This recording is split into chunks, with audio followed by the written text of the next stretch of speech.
Fil-bidu tal-ġimgħa dieħla l-ewwel grupp ta' 20 pumpier ser jaqbdu triqithom lejn il-Greċja bħala parti minn missjoni tal-Protezzjoni Ċivili fil-Greċja.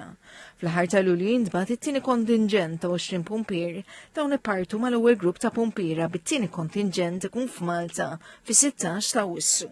Ma' dawn il-pumpiera ser jingħaqdu żewġ volontira minn żewġ għaqdiet mhux governattivi, wieħed mill-Emergency Fire and Rescue Units u oħra minn St. John's Rescue Corps.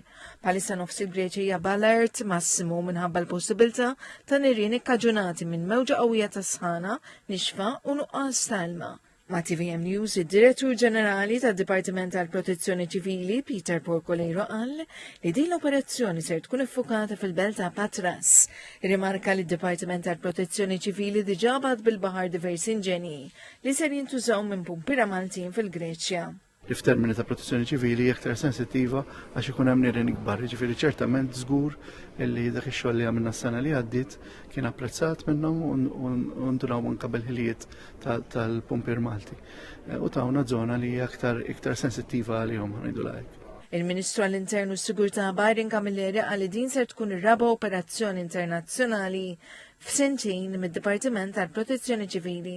Il-Ministru Camilleri qal li dawn il-missjonijiet u operazzjonijiet juru li Malta kapaċi tkun solidali ma' popli ġirien fi żmien ta' saram meta l-ħaddiema Maltin jiksbu esperjenzi reali ferm iżjed utli mit-taħriġ.